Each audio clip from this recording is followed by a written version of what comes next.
मैं उनसे पूछना चाहता हूं, जितना साथ हलीम खान ने दिया है इस पीटीआई का, इमरान खान का, कोई मेरे से आधी भी कुर्बानी देने वाला है तो मेरे सामने लेके आओ उसको। खान साहब, मैं आपको कहना चाहता हूं, किसी ने हलीम खान से आधी भी कुर्बानी दी है अगर पूरी तहरीके इंसाफ में, उसका नाम लेके दिखाएं। आज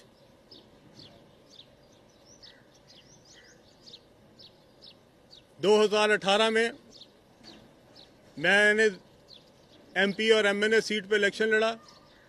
एमपीए सीट पे मैं एमपीए बन गया, एमएनए सीट पे मैं हार गया।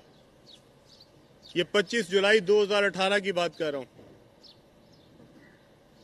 25 जुलाई के बाद 26 जुलाई को रिजल्ट निकला। 28 जुलाई को मुझे नैब से पहला नोटिस मौसूल हो गया। 31 जुलाई को मुझे दूसरा नोटिस आ गया। 3 जुलाई को मुझे तीसरा नोटिस आ गया। 7 जुलाई को मुझे चौथा नोटिस आ गया। ऐसा कौन सा मैंने कारनामा कर दिया था 25 जुलाई एमपीए बनने के बाद कि आपने मुझे 10 दिनों के अंदर 4 दफा नैब के दफ्तर बुलाया। मैं तो 2007 से लेकर 2018 तक कुछ भी नहीं था। मैं तो ना काउंसलर था, ना नाजिम था, ना एमपीए था, ना वजीर था। तो मेरी कौन सी ऐसी गलती थी जो कि आपको मेरे एमपीए बनने के बाद एकदम याद आई कि मुझे अगले 15 दिन में आपने 4 बार दफ्तर बुलाया नैब के। खान साहब, मैं आपसे पूछना चाहता हूं, आप दूसरों को तमगे दे रहे हैं गद्दारी के, मैं आपसे पूछ रहा हूं, अगर आपने बुजदार को बनाना था, मुझे नैब के पास भिजवाने की क्या जरूरत थी? आप मुझे अपने पास बुलाते और कहते हलीम खान मैं आपको नहीं लगाना चाहता। और ये जितने तरीके इंसाफ के कारकुनान है, जरा मुझे इसका जवाब दें। मुझे 4 बार नैब में क्यों बुलाया गया, जबकि मैंने 26 जुलाई से पहले तो कभी नैब का दफ्तर भी नहीं देखा था। मुझे कभी कोई आज तक नोटिस ही नहीं आया था, मुझे कोई लेटर भी नहीं आया था। और फिर जब मैं आखिरी बार डीजी के कमरे में बैठा था तो वहां पे साथ टीवी लगा था, डीजी साहब सामने बैठे थे, मैं इधर बैठा था और इधर एक टीवी लगा था दीवार पे और उसके ऊपर आ रहा था उस्मान बुजदार को वजीर आला नामजद कर दिया गया। ये चौथी दफा जब मैं नैब के दफ्तर गया तब की बात बता रहा हूं। तो मैंने डीजी साहब जो सामने बैठे थे, मैंने उनको कहा कि जनाबे वाला अब तो मेरी जान छोड़ दे, अब तो जिसने सीएम बनना था बन गया। ये हकायक अवाम सुने। ये जो लिबादे ओढ़े हुए हैं सच्चाई के नए पाकिस्तान बनाने के, मैं सारे खोलूंगा, सब बताऊंगा असल क्या है। 4 बार मुझे दफ्तर बुलाया जाता है और आखिरी बार दफ्तर में जब वो पढ़ता है तो डीजी साहब भी हंसने लगे आगे से। तो मैंने उनको कहा आप मुझे जाने दें, अब ना आपको मुझे बुलाने की जरूरत है ना मुझे आने की जरूरत है। उसके बाद 6 महीने मुझे कोई लेटर नहीं आया, दोबारा कोई पेशी नहीं हुई। 6 महीने बाद फिर उस्मान बुजदार साहब के लिए आ गया कि उनको तब्दील किया जा रहा है। जैसे ही टीवी पे खबर टिकट चलता था मुझे नोटिस आ गया, मुझे फिर बुला लिया गया। मैं नैब के दफ्तर पहुंचा फरवरी में, उन्होंने मुझे वहीं बिठा लिया। 100 दिन उसके बाद मैं जेल में रहा। मैं इमरान खान साहब से पूछना चाहता हूं, खान साहब, वो करप्शन जो मैंने 6 महीने में की थी वो आप कौम के सामने लेके आए,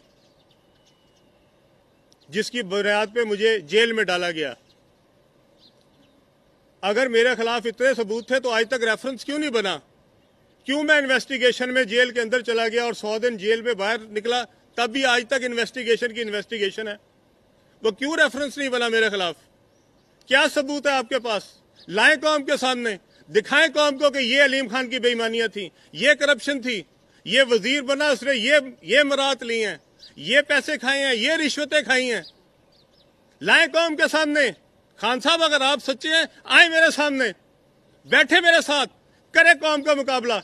मैं भी आपके साथ बैठता हूं और मैं आपको वादा करता हूं कौम के सामने, अगर मैं झूठा हुआ मैं कौम के सामने जाके अपने आप को गोली मारूंगा। नहीं तो इमरान खान हिम्मत करे, इमरान खान बाहर निकलो, आओ मेरे सामने, करो मेरे सामने मुकाबला। बात करते हो तुम नए पाकिस्तान की। ये जो बुजदार तुमने यहां लगाया था, क्या मैंने यहां पे लोगों में नहीं बताया कि बुजदार यहां क्या कर रहा है? यहाँ 3-3 करोड़ रुपए में डीसी लगते थे। मैं आपके पास गया हूं जाके, खान साहब मैंने आपको बताई हैं ये बातें। यहाँ पे कमिश्नर लगाने का अलग रेट है, एसपी लगाने का अलग रेट है, कोई तबादला नहीं होता जबकि सीएम सेक्रेटेरिएट में पैसे ना दिए जाएं। क्या आपको ये सारी बातें नहीं पता? क्या आपको एजेंसियां ये रिपोर्टें नहीं दे रही थी? फरा का क्या किरदार था यहाँ पे? कहां पैसे जाते थे? क्यों नहीं बताते कौम को? क्यों धोखा दे रहे हैं? क्या आपको ये सारी बातें नहीं पता थी? और आप हमें समझाते हैं नया पाकिस्तान। आज आपने परवेज इलाही को 183 मेंबरान है पीटीआई के पंजाब असेंबली में, 183 मेंबरान में से आपको कोई एक अपना साथी नजर नहीं आया, कोई एक कारकुन नजर नहीं आया, कोई एक शख्स इस काबिल नजर नहीं आया कि वो आप उसको कहे कि ये पीटीआई है और ये हमारा कायद होगा।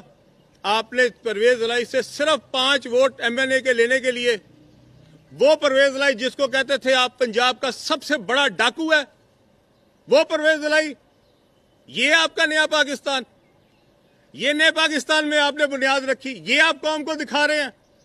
सबसे बड़ा डाकू किसने कहा है?